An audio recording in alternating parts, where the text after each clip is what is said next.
kapatid, share ko lang po sa inyo, no, na kung saan mas maganda po na lagi po tayong may dalang rosary. Alam niyo po ba na ting alis po ako, lagi ko pong dala yung rosary ko. Kahit nasa bahay po ako, no? Dala ko rin po ito, lagi po ito nasa bulsa ko. Kaya sinishare ko lang po sa inyo mga kapatid na kung saan mas maganda po na tuwing aalis po tayo, magdala po tayo ng rosary. At the same time, tayo po ay mag-rosary.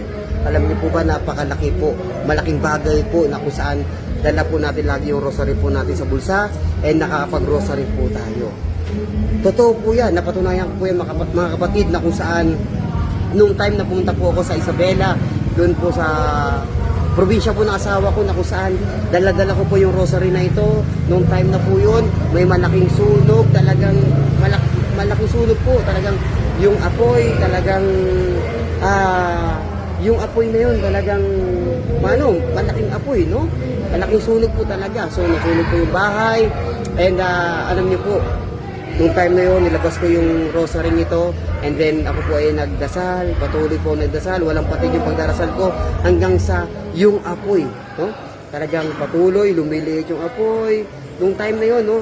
Natigil po yung actually, may 2 bumbero lang na dumating nung time na yun. Hanggang nung time na yun, naubos na yung tubig ng bumbero. Wala na pong bumberong dumating. And nung time na yun, wala po ako ibang kinapitan kundi panalangin.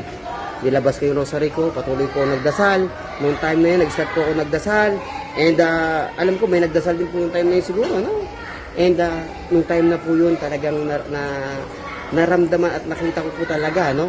Na yung sunog na yun, unti-unting nawawala, lumilit ang sunog na yun. Nung time na yun, wala pong dumating na bombero. Bukod po dun sa 2 yun, no? Simula po nun, yung sunog, palit hanggang sa totaling, no?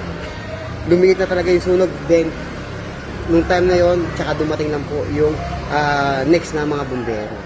So, ibig sabihin na mga kapatid, kaya po ito nasishare po sa inyo, talagang napaka-powerful at talagang sobrang matutulungan po tayo.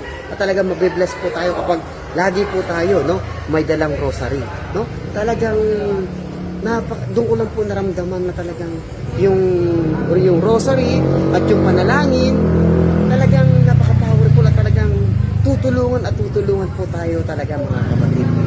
Amen?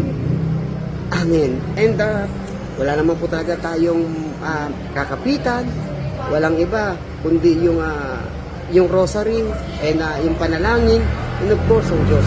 Sa panalangin po natin, doon po tayo dinidinig ng Diyos. Amen? Sabi nga po, no, yun din naman po ang utos po sa atin ng Diyos na kung saan yun ang turo po sa atin din na tayo palagi manalangin. Sabi nga sa 1 Thessalonians 5:17-18, palagi kayong manalangin. At kapag ginagawa po natin yun, dinidinig po tayo ng Diyos at doon po tayo tutulungan. Siyempre, kasi mahal na mahal tayo ng Diyos. Amen? Amen. Kaya nga, please mga kapatid, tayo po ay palagi madala ng rosary, mag-rosary, manalangin, at magtiwala sa Diyos. Then, tandaan po natin, mahal na mahal po tayo ng Diyos at lagi siya nandiyan at lagi po tayong tutulungan. Basta tayo ay manalangin at magdala ng rosary. Kaya kapatid, kung makikita mo at marinig mo yung video na ito, kapatid, mas mainam, mas maganda, magdala ka ng rosary sa bulsa mo. Ligtas ka, safe ka, kapatid, lagi kang i-guide, no? At tutulungan ng Diyos. Amen. Manatili po tayong cute, Catholic until then. Bye bye bye. Love you all. Spread love.